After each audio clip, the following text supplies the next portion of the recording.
ओ भाई माफ कर दे, माफ कर दे।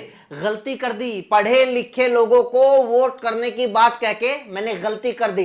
मुझे तो कहना चाहिए था कि वोट तो ऐसे लोगों को देनी चाहिए जिन्होंने कॉलेज तो क्या कभी स्कूल तक का मुंह ना देखा हो। वोट तो ऐसे नेताओं को देनी चाहिए जो लोग भ्रष्टाचार करके, सत्ता के लालच और जांच के डर से पार्टी बदलते रहते हैं, जो लोग बहन बेटियों की इज्जत पर हाथ डालते हैं, जो नेता लोगों को जाति धर्म के नाम पर लड़वाते हैं, जो लोग सिर्फ जुबान चलाने के माहिर हैं, काम के नाम पर जीरो होते हैं।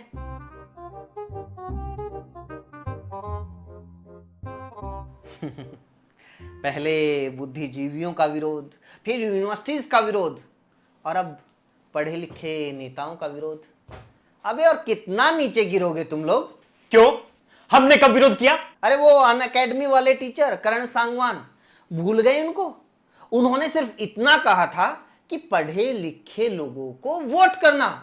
तुम लोगों ने उनको इतना ट्रोल किया, क्या नौकरी से निकलवा दिया। कमाल करते हो भाई साहब, आप लोग खुद ही संविधान संविधान का जाप करते रहते हो और खुद ही संविधान का विरोध करते हो। बताओ, क्या कहीं संविधान में लिखा है कि पढ़े लिखे नेता को ही वोट देना चाहिए, वो ही चुनाव लड़ सकते हैं, पढ़े लिखे नेता ही प्रधानमंत्री बन सकते हैं?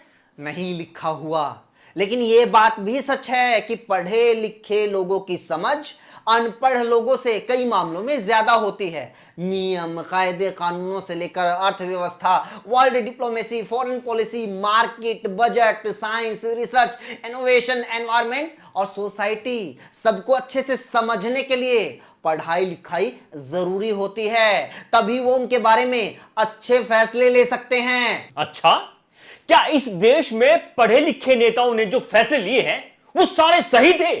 क्या पढ़े लिखे नेता कोई गलत काम नहीं करते? करते हैं। पढ़े लिखे नेता भी गलत काम कर सकते हैं, लेकिन इसका मतलब यह नहीं है कि तुम लोग पढ़ाई का ही विरोध करने लग जाओ।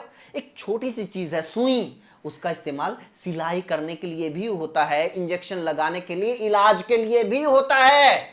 लेकिन अगर कुछ लोग उसी सुई को किसी पर हमला करने के लिए, किसी को चुभोने के लिए इस्तेमाल करने लग जाएं, तो इसका मतलब यह नहीं है कि हम सुई का ही विरोध करने लग जाएं, सुई बनाना ही बंद कर दें। लेकिन क्या यह बात सही है कि आप वो सुई चुभोने वाला मोदी जी को ही बोलने लग जाएं?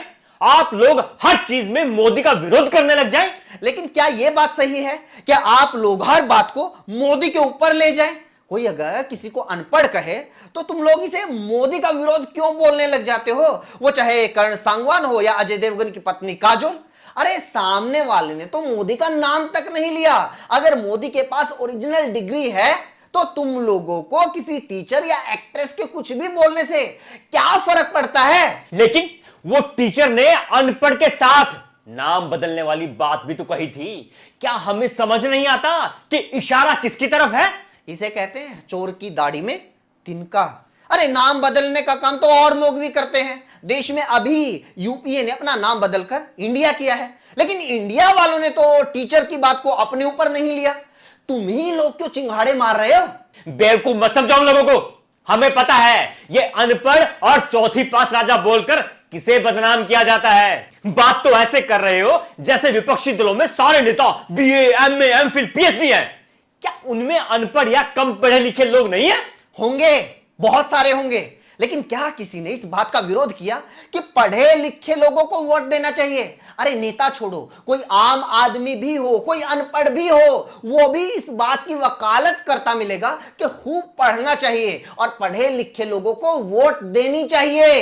अरे फिर वही बात, बताओ क्या फर्क पड़ता है इस बात से कि नेता अनपढ़ है या पढ़ा लिखा? बहुत फर्क पड़ता है, क्योंकि किसी नेता ने अगर अर्थशास्त्र के बारे में पढ़ा हुआ है तो नोटबंदी जैसा फैसला लेने से पहले 1000 बार सोचेगा, एक्सपर्ट से बात करेगा, उनकी बात को समझेगा। अगर नेता पढ़ा लिखा होगा तो देश की फॉरेन पॉलिसी के बारे में पढ़ेगा, उसकी पालना करेगा। वो किसी दूसरे देश के चुनाव में जाकर वहां के किसी नेता के लिए वोट नहीं मांगेगा। अगर नेता पढ़ा लिखा होगा तो वो देश दुनिया में फैली बीमारियों के बारे में समझ पाएगा, ना कि कोरोना जैसी बीमारी के बीच में चुनावी रैलियां नुमाया करता फिरेगा। अगर नेता पढ़ा लिखा होगा तो उसे पता होगा कि रेल मंत्री का क्या काम है, रेल को हरी झंडी किसे दिखानी चाहिए, उसे पता होगा कि रोड परिवहन मंत्री का क्या काम है, सड़क का उद्घाटन किसे करना चाहिए, उसे पता होगा कि रक्षा मंत्री का क्या काम होता है, सेना का क्या काम होता है। अगर उसे ये सब पता होगा तो वो सबको उनका काम करने देगा, ना कि हर काम में खुद की टांग अड़ाकर फोटो खिंचवाएगा। भाई अगर नेता पढ़ा लिखा होगा तो उसके बनाए किसान कानून किसानों के समझ में आ पाएंगे, उसके बनाए टैक्स व्यापारियों की समझ में आएंगे, उसके बनाए लेबर कानून मजदूरों की समझ में आएंगे, उसकी बनाई अग्निवीर योजना सैनिकों के समझ में आएगी, उसका बेटी बचाओ आंदोलन बेटियों की समझ में आएगा। ठीक है, सब समझ आ रहा है, लेकिन अब यह मत कहना कि मैंने तो किसी का नाम ही नहीं लिया। हमें पता है आप किस पर निशाना मार रहे हो। किस पर? ना बताओ किस पर, बताओ। मुंह मत खुलवाओ मेरा।